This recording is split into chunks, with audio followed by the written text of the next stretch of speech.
Welcome to Below the Line, where we talk about working in Hollywood from the crew perspective. My name is Skid. I'm a former assistant director and your host. Quiet on the set. Today we're talking about Mayor of Kingstown, the Taylor Sheridan-produced series starring Jeremy Renner. It's streaming on Paramount Plus, and the finale of the third season is airing today. To talk about his work on this show, I'm happy to welcome back score composer Andrew Lockington. Andrew, nice to see you again. Hey, great to see you too. And co-hosting with me once again is composer and recording artist Louis Weeks. Louis, glad you could join us. Hi, everybody. Warning for listeners, today's conversation may contain spoilers for Mayor of Kingstown, but not for the season 3 finale, which, as I mentioned earlier, is airing today. I do think Paramount Plus releases shows early on Sunday. Possibly the finale is actually available now, but I haven't watched it yet. So, Andrew, I'm going to ask that you not spoil that episode. No worries. To kick us off, I'm going to play a little bit of the show's opening theme.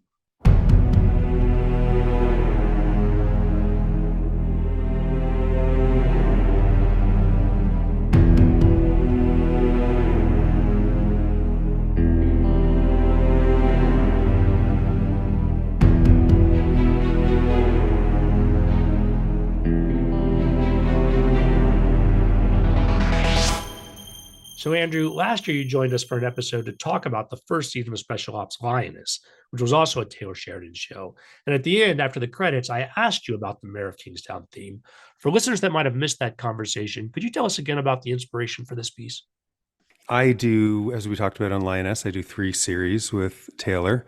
Mayor of Kingstown was the first, our first time we met, the first time we started working together. And at the very beginning, he had me read all the scripts for Mayor of Kingstown. I knew the entire season. They hadn't started filming, and he said, "Just start writing ideas. See what inspires you from the writing, and just go from there." So, in thinking that this is this broader piece, almost a commentary or an editorial on the American prison system as a whole, I remembered being a kid and flipping through the TV and seeing a scene from the film Cool Hand Luke, Paul Newman, very famous film before my time. I don't think I actually watched the whole film, but I remember seeing this scene where you've got sort of this chain gang on the highway. They're all doing road work, all prisoners in their prison uniform. And what I remember being struck by when seeing it was the rhythm of their movements were all synchronized and just naturally, not any intention. I'm sure it wasn't the intention of Frank Pearson when he wrote the script or the director. I don't know if that was Frank as well, but it was this, I remembered this image of these prisoners all synchronized working on the side of the road and the monotony of it and the very slow pace and gait to it. I guess in my mind, I was scoring that image in that perspective. So the very first piece of music I wrote was what ended up being the theme for Mayor of Kingstown. And Taylor heard it. He'd heard one piece of music and he said, "Yeah, that's the theme. That's it." And it never really changed. I mean, it was a few little tweaks, but that very first inspiration ended up being sort of the root of the score and the template for how we would approach all the music in the series. I want to follow up on something you said. You talked about reading all of the scripts. And I'm reminded that from the last time, working with Taylor Sheridan is, well, I won't say unique since you guys carry it from show to show, but it's different than maybe a lot of score composition takes place. Could you sort of summarize this for again about what is your working relationship? Yeah, Taylor is incredible with music. He's amazing. He has very smart ideas. He's amazing at coming up with ideas and commenting and directing music. And it's also a very integral part of the entire production to him, not just post-production, but it's an element that he wants to have in his head as he's shooting. He'll sometimes sit on set and play things I've written for him on his phone while they're playing back a scene or while they're shooting a scene. We basically started out, and prior to them shooting anything, I just started writing music. I had ideas for themes. I had ideas for how characters would work, and he and I talked at length about some of the overlap where, for example, a theme like Leave Someday in the show is about one day we're going to get out of here and there's a future for us that is a utopian future. and how so many of the characters can share that. That's not married to one character. It's something everyone can share.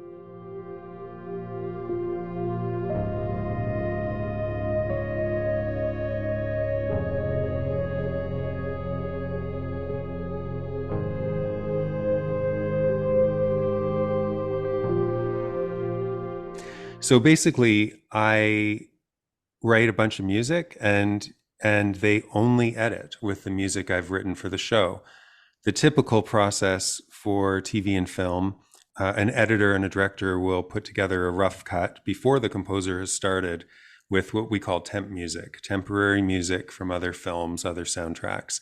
And it's meant to sort of give a style and some direction to the composer of the rough vibe they're looking for. But Taylor's process, at least with me, and I'm sure in some respect on his other shows as well, with other composers, is I write a bunch of music and they only edit with that. And I work very closely with Taylor and the picture editors. And when they don't have something in the music I've created, the little library, so to speak, then I start writing specific things to specific scenes. And the music really evolves from there. And actually, even more than that, I'll often write something and Taylor will say, oh, I really, like, I'll give you an example. We're doing a series called Landman that comes out in the fall. I wrote a cue and he said, oh, this is really cool with the synth, but what's the acoustic version of that? What is this just on acoustic guitar and acoustic bass and acoustic drum kit? So there's a lot of exploration in that way. The music is really coming together parallel to the production side and the shows being edited and even shot. I'm really curious about what you said about the moments where you have to write to picture, because it's a pretty, rare relationship to have the music written beforehand and edited exclusively with your music to the picture. I know a lot of composers are almost always writing to picture and having to contend with the expectation of what the temp score had created versus what they will do now when they've seen the picture. In your case, when something from your library of music that you've written from the scripts isn't working for a scene and you have to write to picture, what tends to be the thing that you really need to look at to see in order to score? What's the kind of thing that maybe you couldn't have anticipated from looking at the score?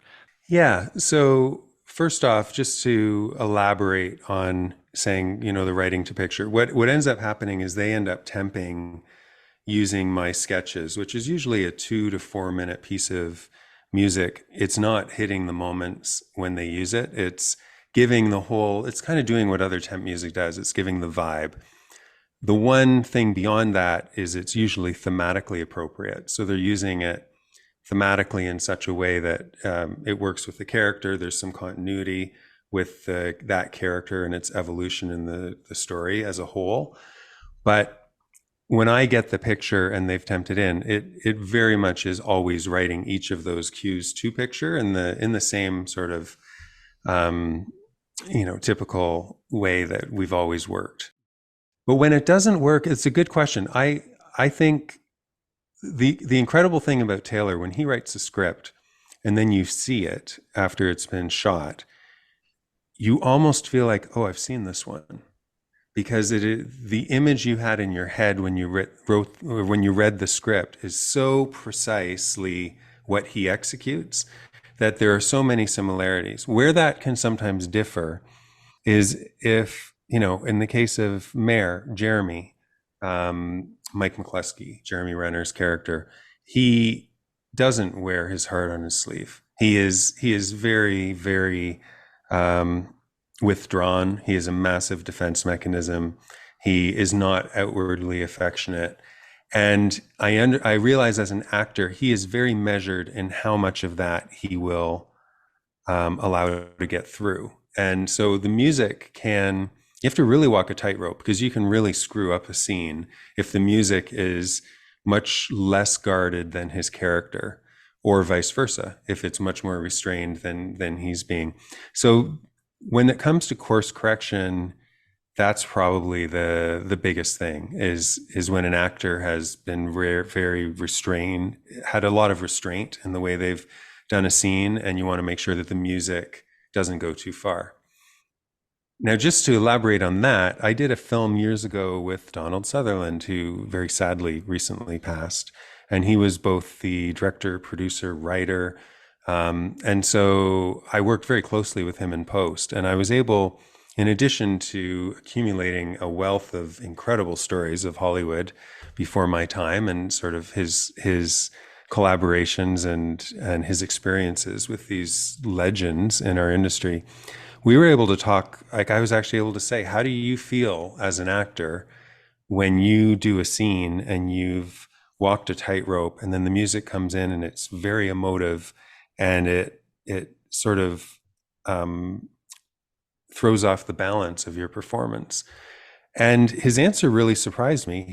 He responded that he's done it for so long that he can anticipate how the music will change the balance of a scene. So he will actually course correct himself.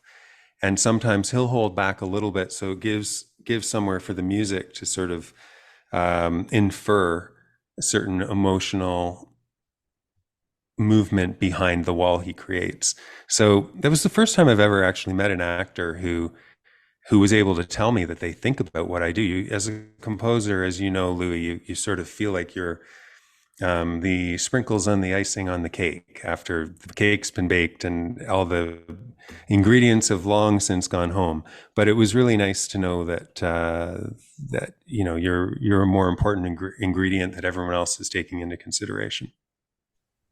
I think that's a really profound insight from an actor, because it is such an inside baseball, like composer's insight, where, I once had a mentor tell me that their approach to animation was you score all the action, and their approach to live action was you score the eye movements to kind of infer a kind of interiority. And I think that, like, what I find fascinating about Mayor of Kingstown is like the thriller component of it, the action component of it is often like I don't see you scoring a lot of the big action moments in a way that I think a lot of people assume movie music works. Mm. I see a lot of the music driving that interiority. To me, it makes sense that is coming through from the script level, right? And someone like Jeremy Renner, who's really playing it really, really low, and muted.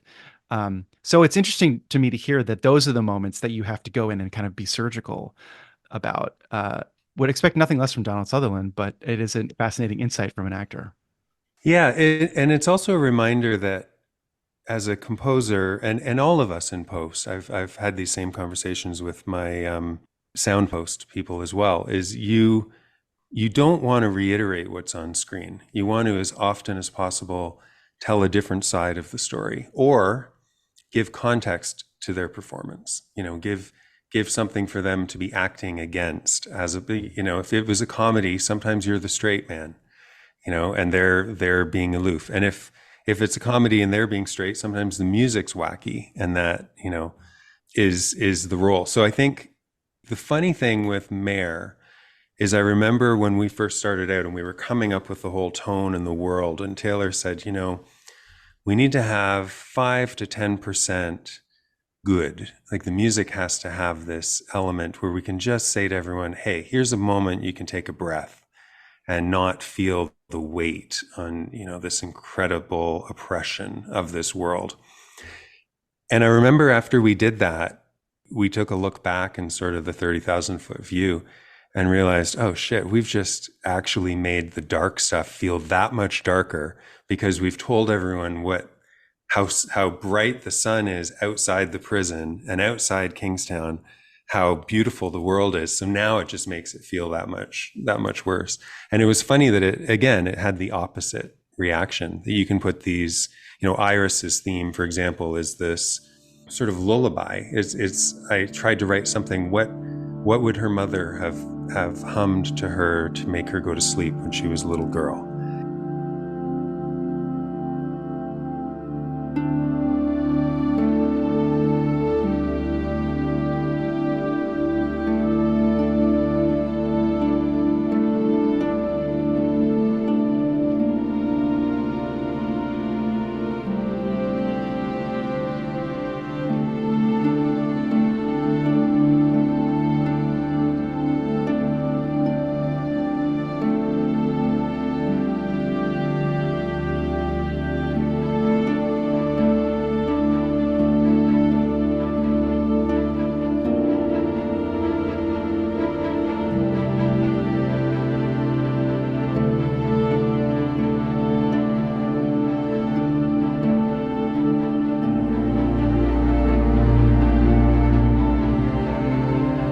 And that is as far away from her reality now. And it's interesting how you can sometimes do the opposite, and it can be even more powerful. And I think the action scenes you mentioned, we try to do that too. If they're running in a scene, then the music going da da da da da da da is just reiterating what their energy. But if the music is actually giving context to the emotional, the stakes of what's happening, instead of just, maybe they're not thinking about those stakes. They're acting this very kinetic moment where they're running or they're fighting, but the music can sometimes tell you what those stakes are, and it doesn't have to be kinetic in the way the imagery is. Andrew, when you talked about themes for characters, we talked about some of that before. You referenced a piece earlier, Leave Someday. Here, I'll play a longer selection from that.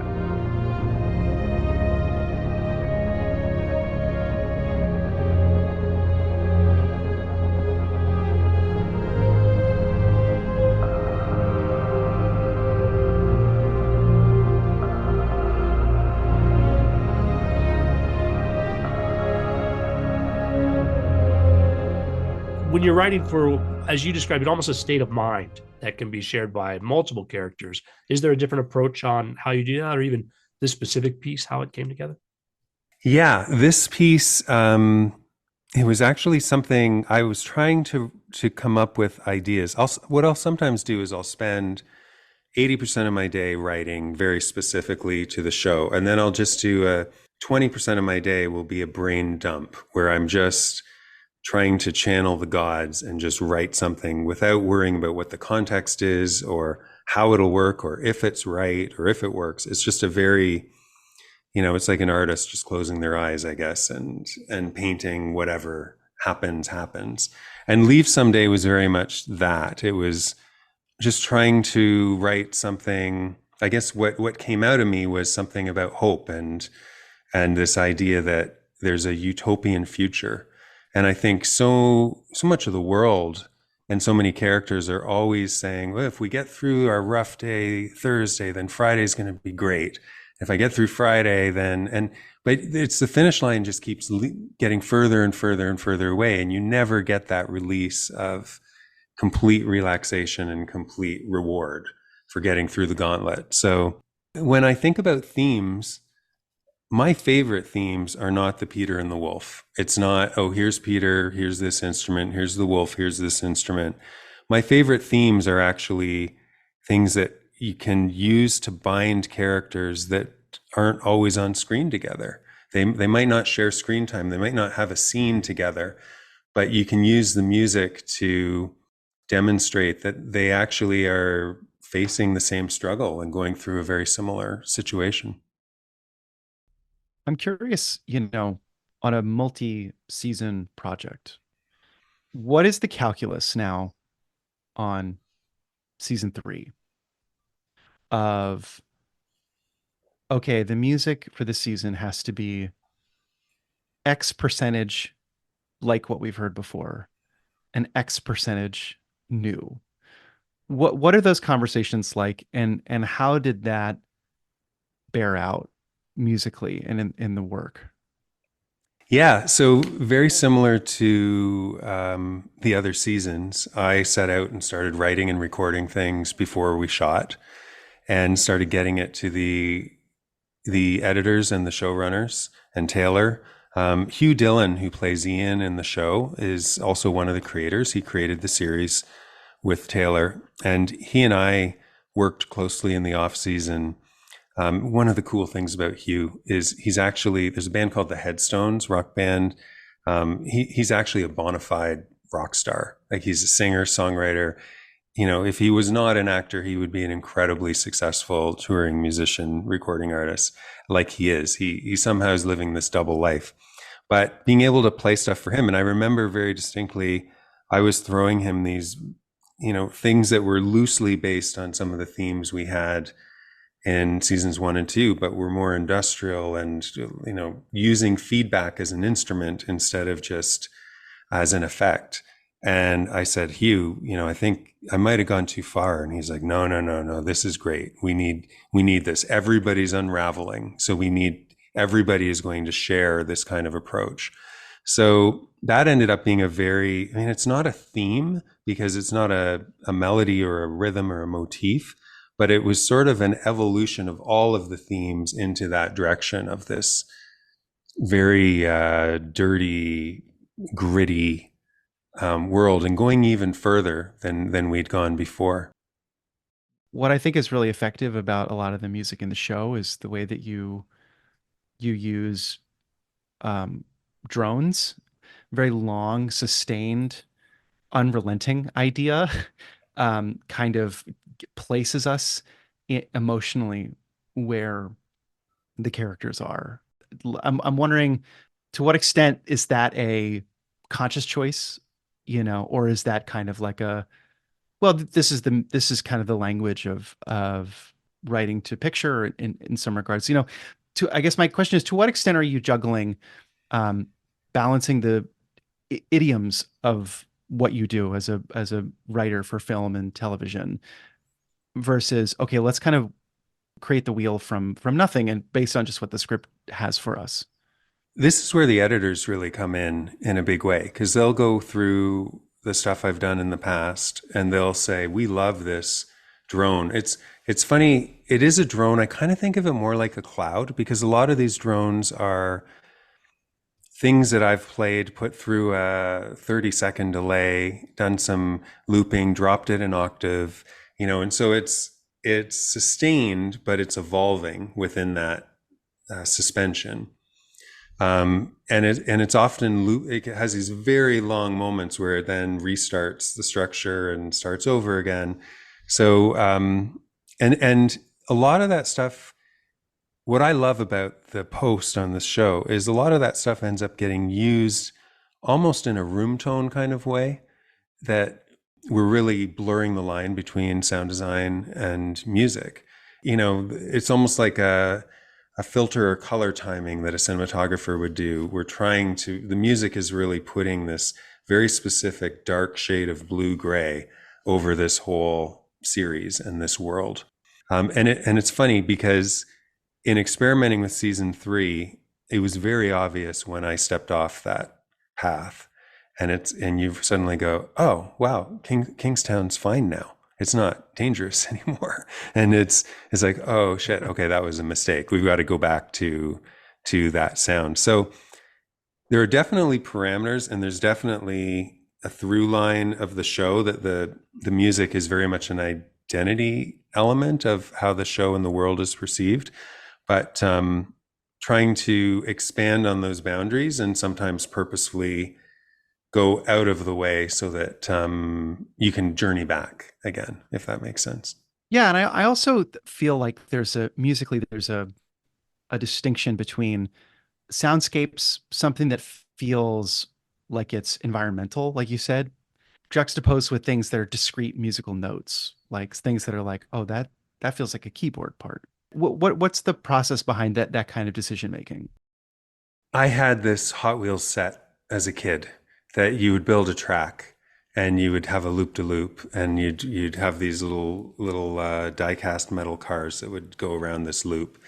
And we had this thing that you'd wind up, and it would basically you would wind it up so that the car could get through the loop-de-loop, get around the track, and just barely make it back to this accelerator, these wheels that would then slingshot the car and go around again. And I think scoring is very much like that. You have to make sure that you are propelling the story. You can go so long with the room tone idea before you need to inject a little bit of adrenaline into what's going on.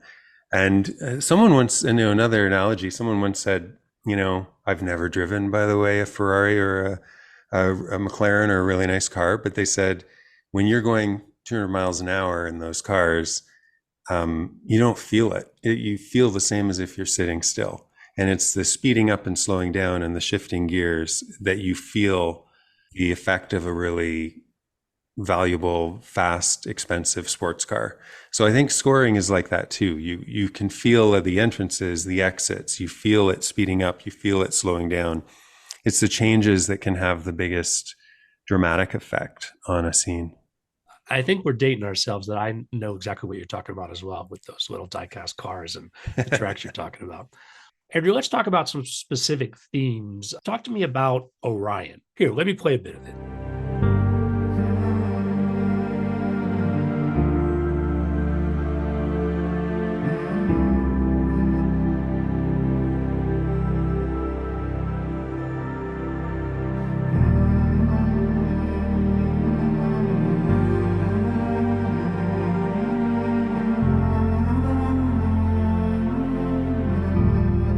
So Orion, it's named after the scene in, I think it was, I don't remember if it was episode 2 or 4 in season 1, where Bunny and Mike McCluskey are sitting down and having a beer and a chat and looking at the stars. And it's one of those good moments. It's not Leave Someday in the sort of purity sense, but it's this moment where you can relate to these guys. And what I love about this show, and it's been a challenge musically, is we always, as an audience, we always enjoy something much more if we can put ourselves in the place of a character. When you're just watching or reading a story and you're in the third person and you're observing, it's very different than imagining you're them. You're the superhero. You're in the army storming the beach of Normandy. You want to put yourself in that place. And with a show like this, what I love about Taylor's writing is he makes you see the human qualities in these people that you would otherwise write off in life and say, I have nothing in common with this person. They've done despicable things. I can't relate to them in any way. And here you have Bunny, who's the leader of this gang. He's ordered hits. He's personally killed people.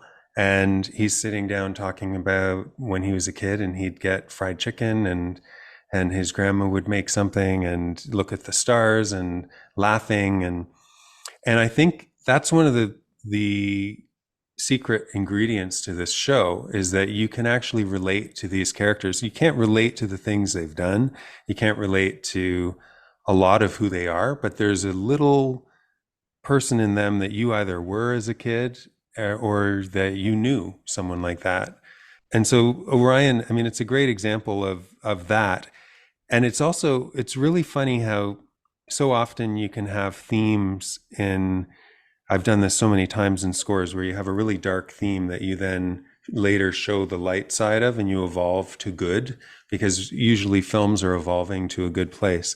And Bunny, through the 3 seasons, is actually getting darker and darker and more dangerous. So to actually take this thematic material and this motif and make it darker and darker instead of the opposite, I really like that idea and that evolution. And again, this is one of the amazing things about series these days, is that they're really written like 10-hour movies. They're not, single episodes encapsulated and they begin and they end, and then episode 2 is a whole different story and a whole different thing. So musically you can approach it like a film and say, wow, this is great, I have this theme, I'm going to write it this way, and I know that over the course of the next 7 or 8 episodes I can plan out this evolution. So there's this continuity musically that I think couldn't exist in the past model of television or series, just by the fact that they were never written. So you were, as a composer, you were writing something in episode 2, but you had no idea if that character was going to survive through episode 5, because even the writers hadn't decided yet. So in terms of the themes, as we talk about them, that's one of the things I really like. And another example is we had this prophecy theme that we would use to score Miriam in the prison when she would tell stories in season 1 and 2.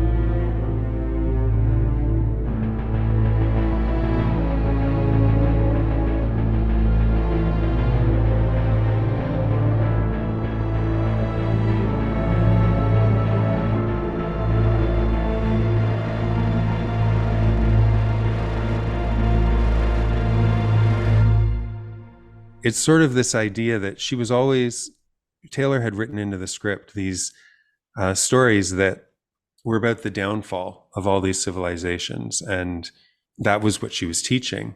And it always struck me that that theme would one day apply to her family and her sons, her boys. And so even though, spoiler alert, Miriam has passed, the first episode of season 3, we find that out. This theme remains because it's almost the curse that sits over the family, and they feel like she predicted the downfall. She predicted all these terrible things would happen. And every time we hear that theme, we're drawn back to that, knowing there's this prophecy that the family could end up exactly like all the other stories she's told. In both these cases, Andrew, I'm curious about how these themes evolve. Specifically on the Orion, you mentioned those scenes from the early episodes of the first season. That relationship between McCleskey and Bunny is really a core thread. Do the themes evolve from season to season and you're revisiting, or are you creating new themes that are inspired by these early works to present them again? Yeah, no, both. I mean, the melodies are the root, and the root of the idea is the same, and the way that it's evolved and the way I present it evolves and is different as we get later. But you bring up a good example, because there's a moment, I can't remember which episode it is, but I think we would have seen it already, where Constantine explains to Iris the origin of her name, where that name came from. And it's an opportunity to go back even earlier than the version of the theme that we hear the first time, the one I was talking about, which kind of sounds like like a lullaby that her mother would have played for her as a little girl. So that's sort of how, this theme is evolving as Iris is evolving. And then we have this story where musically we can go back to a very simple early version of that. And I don't fool myself into thinking that the audience is going, oh, wow, this is an early version of the Iris theme.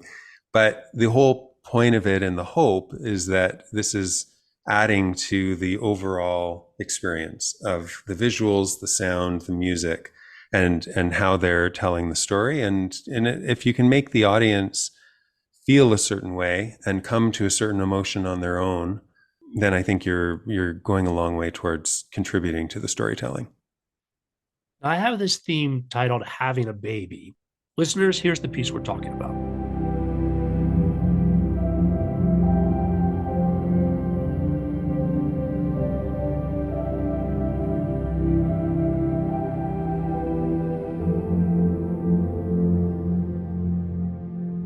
Tell us where this is used and your inspiration for it. So the origin of that theme was season 1. Kyle has had a horrific day, and he comes home and he finds out that they are pregnant, having a baby. And it's this, he has to sort of let everything go, all this trauma that he's just gone through, and be happy about something. And it's, again, I guess it's another version of this sort of pure good. But that theme in and of itself, I mean, I think of it as Kyle being, I'm in the shit right now, but I really hope that my baby will grow up and not be in that. And an example of what we're talking about with themes, I use this theme for Mike. When he's talking about Kyle's his little brother. He doesn't want Kyle to have to go through any of this stuff. He's the one that if he can get Kyle out of Kingstown and Kyle's okay, then he knows he's done some good, even if he's doomed to never leave. Same with Iris. Constantine, I think, has this weakness for Iris where he thinks, I've done all these horrific things, but if Iris can be okay, if she can escape Kingstown unharmed and have a whole fresh new life, then I've done some good. Something good has come of all of this horrible stuff. So that's something that gets revisited a lot, and I sort of hide it in different instrumentations and use it in different ways, but it's again sort of, as a parent, you tend to realize that sometimes it's okay if you're not okay, as long as your kid is okay, as long as someone gets out. It's being in the mud pit and the quicksand and pushing someone to safety to your own detriment. That theme is really a good example that we were talking about earlier of kind of the power of discrete musical notes as opposed to a kind of wash of ambient. To me, one of the things about the show is the kind of juxtaposition emotionally between kind of chaos and clarity, Mm-hmm. where there's a kind of adrenaline fueled, like you can only kind of hear the ringing in your ears and the kind of like the you can hear your kind of blood rushing. And then there's a theme like having a baby, which has just such musical clarity to it. That works really well to me because I think that there's a lot of ambiguity in that. And it leaves, like you were talking about earlier, space for an actor's performance to play it kind of how they want to play it. But I'm wondering if that's a kind of like calculation that you and Taylor have when you talk about these themes, or if that's just emergent from, this is the clear and obvious thing that happens when you are reading these scripts. Yeah, that's a good observation. I remember very specifically with that theme, Taylor and I talked about how we're going to write the music to be how he should feel. This is how this should be his reaction. This should be the only thing he thinks about. And then the actor himself, Taylor Handley, can stray from that, but the music is scoring how he thinks he's supposed to feel. It's really interesting. It's kind of a way of, I often feel if the music is just reiterating what the actor did, then you are in one dimension.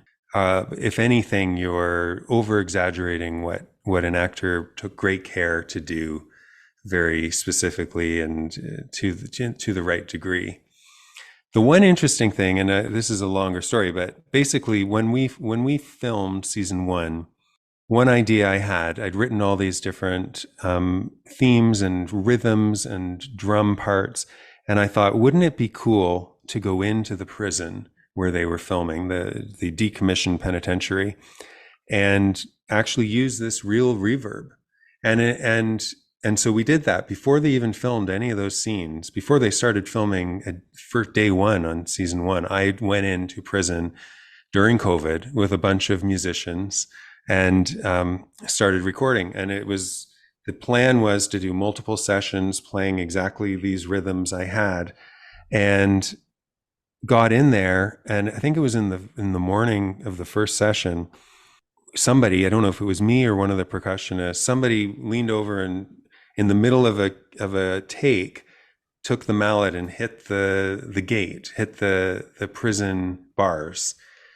And suddenly it's like, whoa, that's cool.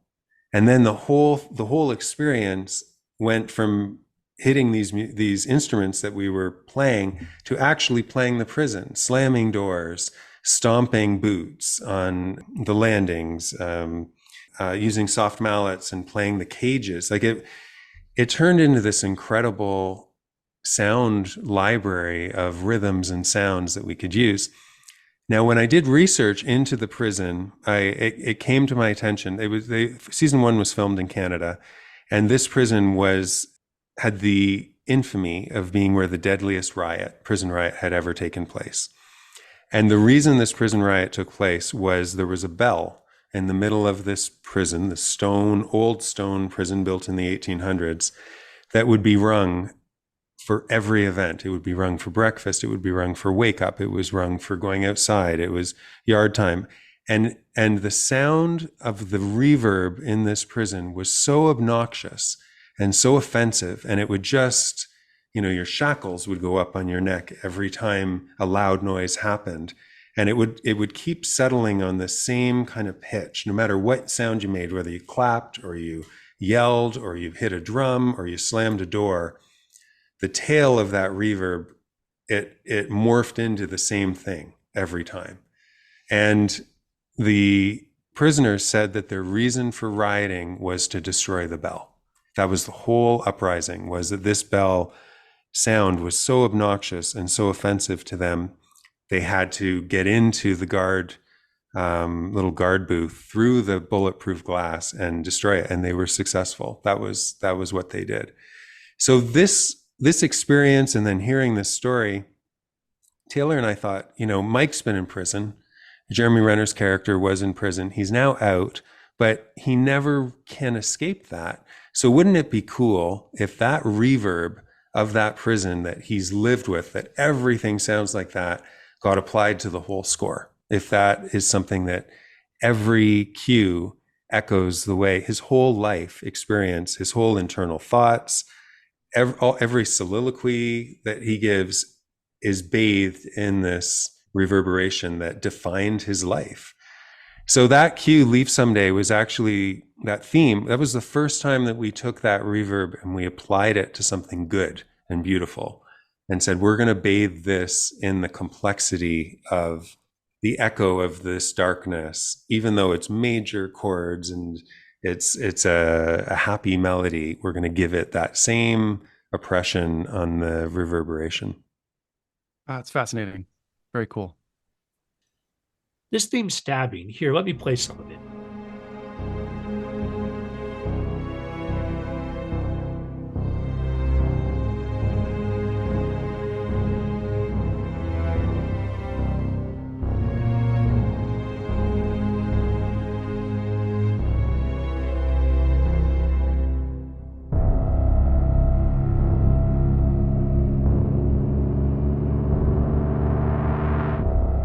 Yeah, so there was a scene at the end of season 1 where we had this almost industrial sound that I couldn't recreate it because I was just messing around with all my pedals and weird sounds and came up with this.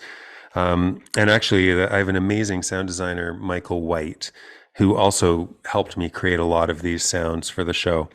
But it's the lead up to the stabbing of the prison guard. And well, it was initially intended just for that scene. Some of the editors came up with the idea of every time we have a death coming, when there's a hit about to go down, when somebody, they're about to get offed, having this ominous kind of Grim Reapers suddenly in the shadows in the back coming towards us sound with the music. And it's ended up being very, a really cool sort of precursor to a lot of the darkness and death that happens in the show. The fun thing when you establish a rule like that and you do it a lot of the time is it gives you the opportunity to break that rule. So you can have it kind of come up, and I think people will subconsciously expect something really bad to happen and it doesn't happen. And then you can also make something really bad happen and you didn't give them any warning, that you didn't hear the Grim Reaper coming like you have other times. So, but it's something that's been a big part of season 3. I know our audience hasn't seen episode 10 of season 3 yet, but my God, it's epic. It's incredible. It's it could be a movie in and of itself. Skid, I know we were talking a little bit about themes. There's another theme called Bear. I'm going to insert a selection of that piece here.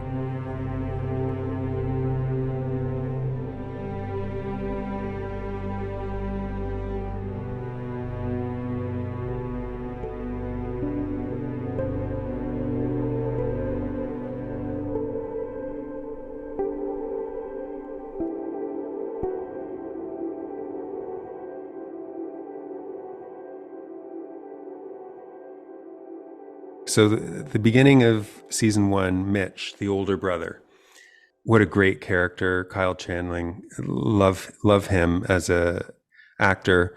And I had written a theme for him, and actually, longer backstory, I had written a bunch of themes, and this actually will kind of be an interesting conversation about music, because I can't put my finger on this, how this works. But I had written 4 or 5 things for Taylor, and I sent him a batch of 4 or 5. And in and amongst those was Bear, which I had written upon hearing of a childhood friend who'd passed away. I heard about it and was shaken, and I sat down at the piano and wrote this very simple single piano note melody, very rubato, very spread out. Almost the space between the notes is as important as the notes themselves. And I actually would have thought that anybody in the world who heard all 5 would have had the same reaction to all 5, because technically they were all very similar. They were just 5 different theme ideas. And Taylor called me up and said, "Whoa, this bear thing, what's that? How did you write that? What happened there?" And to this day, it's reminded me that in music, there is this intangible element that you can't see in the sound waves. You can't mathematically explain what it is, but there is something that somehow gets through on the carrier waves while being invisible, but is sensed from the human on the other side. And I can't figure out what that is and how that works. And those are always the holy grails to me. They're the little gold nuggets that you're looking for in our job, are the coming up with these things that people will have that response to. And it amazes me that you can be in a certain frame of mind and write something, and someone on the other side can pick up on that 100%. So, Bear in and of itself as a theme, it was written for Mitch when Mitch died, and how Mike McCluskey feels about his older brother dying and just being devastated. But he goes from there, and there's a bear in the latter half of the season who I said to Taylor, the bear really kind of feels like Mitch to me. He's the same thing. He's this older sort of lug who, can't help himself but do barbaric things sometimes, and, maybe should be put down, but actually he wants to look after him and look out for him, and he's fond of him. And that theme transitioned to that. And since season 1 has transitioned to, Mike doesn't love babies, but I think he feels a responsibility to look out for Kyle's kid and Kyle. And so it ended up being an important theme that outlived the character, much like prophecy has outlived Miriam. They're still there, present in the music somehow.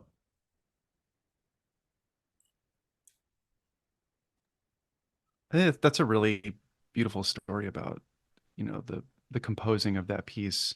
It makes me often think about how what's tricky about writing for programmatic music, writing for story or like picture, is that the expectation is that every note is a one-to-one mapping of some other meaning.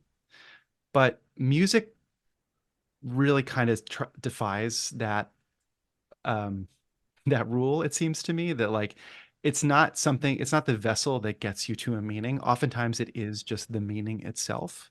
There's something very abstract and very kind of intangible about it, even when you're making music for picture, right? Even when you're making music that is supposed to have a story behind it, there are often these moments like you're describing where like the thing about it that crackles is like like it's not a literal depiction of something, or it's not even representative of something, but it just has that buzz to it.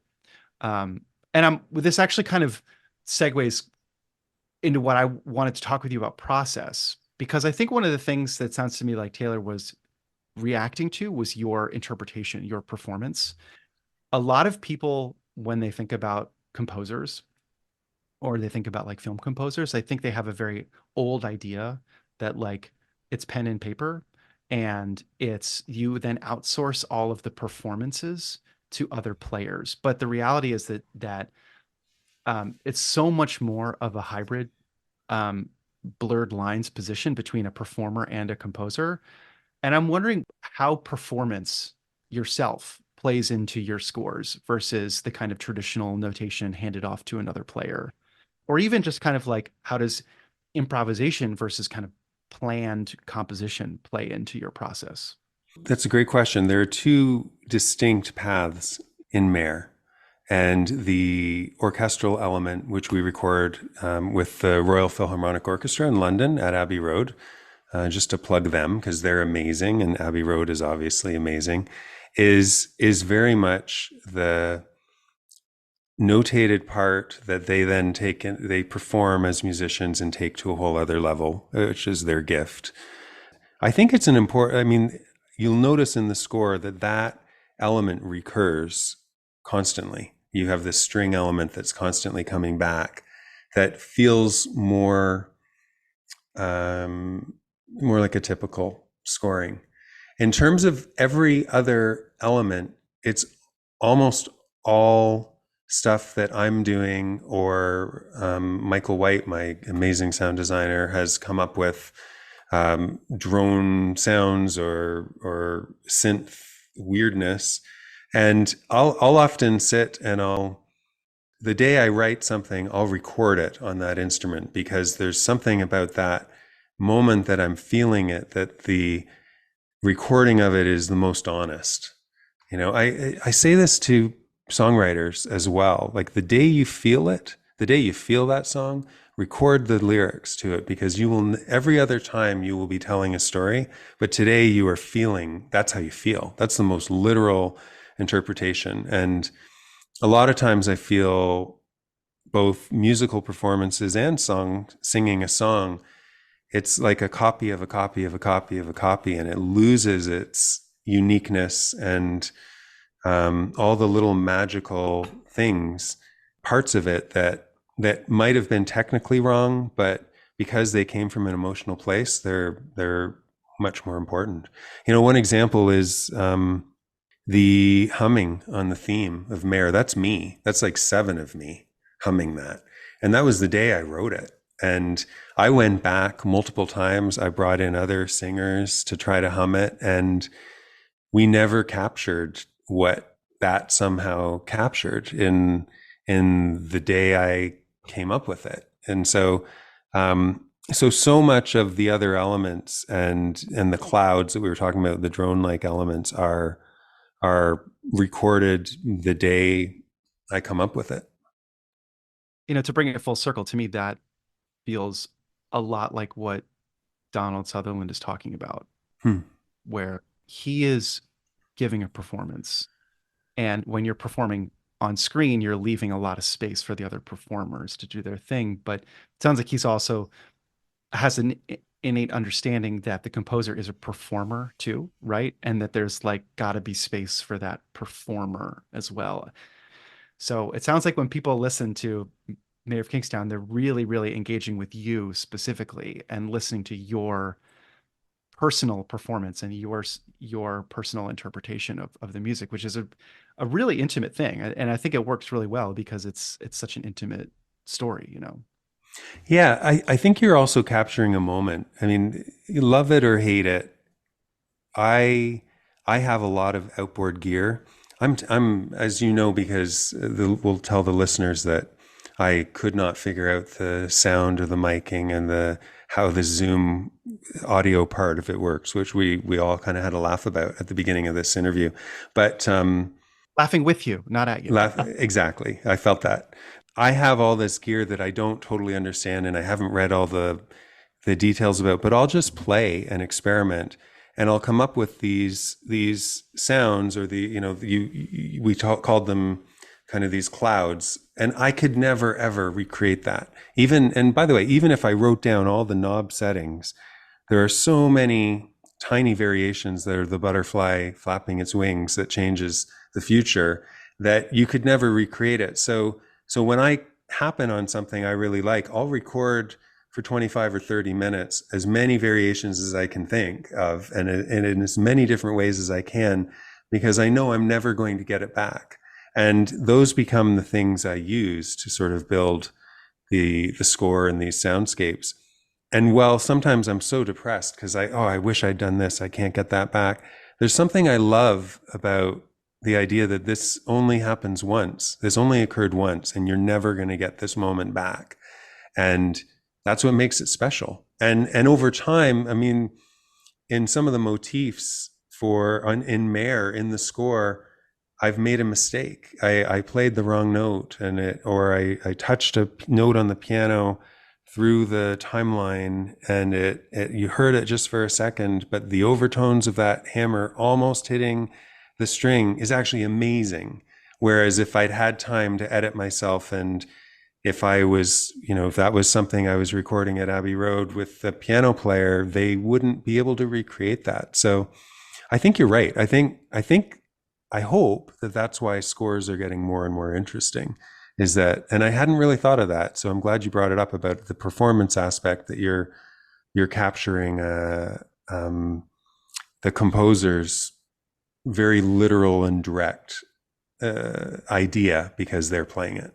It's tricky though, right? Because, and I'll just, tell the listeners that a huge part of making music for media revolves around the edits process, and there's so much iteration and there's so much notes and feedback that's given and so much fine tuning that, like, to me, when I hear you say that your process has a lot of kind of moments of zen where there's like a lot of imperfections that kind of influence, or there's just a capturing of a moment that can never be captured again, and the settings aren't recorded. And to me, when I hear you say that, what I'm hearing you say is that Taylor also shares in that zen approach with you, because I don't see how it would work if that's not a approach that's adopted by the whole team. Is that the case?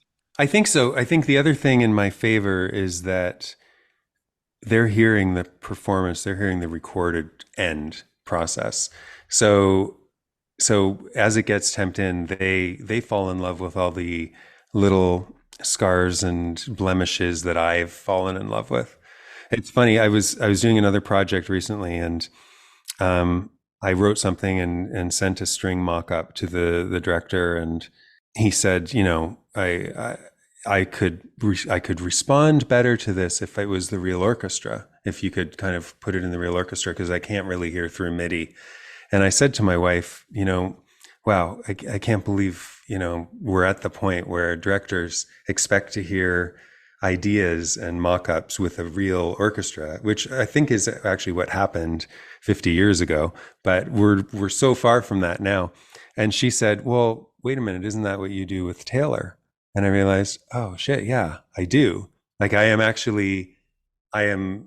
the freedom to come up with these ideas and go and record them and present them to him as a performance, even with the orchestra. And I think because of that, it's a huge luxury, number one, but we also, you don't get the notes that you would get if it was a MIDI thing where it's an approximation of what it will sound like. It's a performance, like you were saying earlier.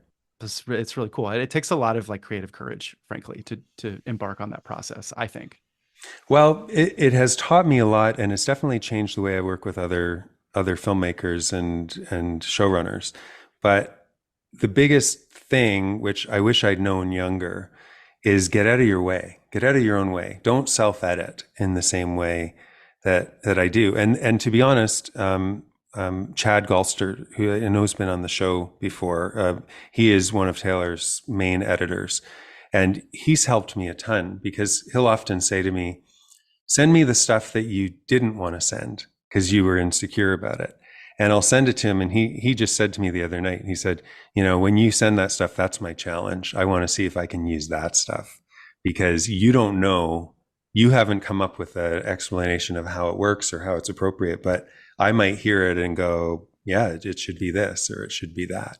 So, and it's reminded me just in my writing to not always set out with very fine parameters, because even when I work with other musicians, a lot of times I try to be as loose as possible, because I don't want them to edit themselves to the point that all the magic's gone. So I try to have an open mind with what I'm writing. And if I try to decide after I've come up with an idea whether it's appropriate or not, but let the creativity just be abstract and free flow and see what happens. So, Andrew, you teased us a pretty monumentous final episode to season 3. As we said, we're not going to do spoilers on that, but can you tease us anything about the future of this series? I have not been looped in on that as of yet, and what I have been looped in on would actually violate our spoiler alert, and may violate my contractual obligations in some way that I'm unaware of. So I will choose the fifth on that one.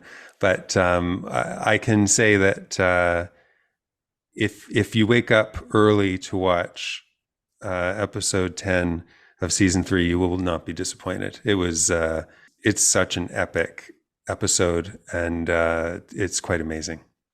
I'm looking forward to that. On that note, we'll call it a wrap. And you know what? I think we're going to go out on the theme music. Great having you guys both here. Thanks, guys. It's always nice to talk to you, and I apologize if I'm too verbose, and I will count on you to edit me down if I say too much. But I love talking about this stuff, and I really appreciate that you have an interest in it. Oh, we loved it. Thank you. Listeners, I always appreciate your feedback. I didn't think it ran too long, but did you think it ran too long? Let us know. You'll find my contact info at our website, belowtheline1word.biz. That's B-I-Z. You'll also find past episodes and links to all of our social media, so check it out. Andrew, you teased Landman earlier. Tell us a little bit more about that and any other projects you have in the queue. Yeah, Landman comes, I believe it's November 17th this fall, and it's very different than anything Taylor and I have done, and it was very fun to explore a completely different musical world with him. And also coming up later this year, I think, is season 2 of Lioness, which is filming as we speak. And which you could not tell us was going to happen when we talked to you last year, but I'm glad to see it came together. Looking forward to that as well. Yeah, no, it's great. I think there's a lot of very exciting things in the Taylorverse coming our way. So fans of Taylor Sheridan have a lot to look forward to. Closing credits, thanks to Curtis Five for our music, John Wan for our logo, and to all of our listeners, I appreciate you. The Below the Line logo is available on t-shirts, mugs, and stickers at redbubble.com. Please rate us wherever you get your podcasts and tell your friends. Thanks again from Below the Line. So, Andrew, I've held you a while longer. I've put off going to watch the finale myself because I did want to ask a couple of questions about episode 9 that are actually spoilers for folks. So if you haven't caught up on season 3, pause here. First of all, on the softer side, there's a scene in episode 9 where Raphael, who's played by rapper D Smoke, he's playing the piano with his son. And his son asks him about a bit of music on the piano, and he says, something I made up, something of my own. I'm curious whether D Smoke indeed wrote that music, and therefore it's sort of a needle drop, or if there's some sort of collaboration on the score side when the script calls for something like that. So in this particular case, there was no collaboration. I'm a huge fan and not a contributor to Raphael's song in that piece. My understanding is it's something of his that he made up and played in the moment. I love it because, again, what we were talking about earlier, it's this idea that there's an element that we can all relate to. This guy who's in this impossible life that you have nothing in common with, being a leader of a gang in prison, actually also took piano lessons as a kid, also sat against the piano while his presumably his family was making a meal and he was doing his lesson practice. So I think that's such an intelligent element to the character, and we're really lucky that D Smoke is the actor who's playing Raphael, because that makes it a very authentic experience when he does that. Now, if it wasn't a musician, in other words, it was an actor just cast in that role and it called for a scene like that, is that something that score would have gotten involved in, or again, would it have been sourced elsewhere? I did a film called The Kindness of Strangers, and Bill Nighy was the actor. And there was a scene in the film where Bill Nighy sat down at the piano and played a piece. And the director and I decided after they had filmed, wouldn't it be cool if that was actually a piece from the score? I love it when a score theme can actually be played by some of the characters. So that was a moment where the piece itself, instead of teaching Bill how to play it, which I would have tried to do had we thought of the idea earlier, but I had to actually write the piece to match his body movements and the gait of everything he was doing and his swaying, which was actually really fun to do. And he thanked me at the premiere in Berlin and said how he appreciated that he could add that to his resume now that he could play piano. Well, I have one final question before I let you off the hook, and this is a legitimate spoiler for folks who haven't seen the penultimate episode. And that is, in the final scene, our Russian mob lieutenant is pulling into the shipping docks. This scene builds and builds until Milo returns, and then just the score just goes through the roof. And I'm curious about this piece and sort of your approach to it and what you're delivering here. Yeah, so this is also based on the Grim Reaper. idea. We played around with the idea of having Milo's theme, but again, my disdain for the Peter and the Wolf approach felt like it's way more interesting if Milo just shows up out of the shadows and we hear his voice first and we're not clued into that. But the idea is that something very bad is coming from his appearance and the whole end. And it was actually Kyle Clausen, who's our music editor, it was his idea to carry it through the end credits the way he did. And it was genius. I love how it worked out. Like I said, lead right into that finale episode. Thanks again, Andrew. Thank you, guys. Thanks so much.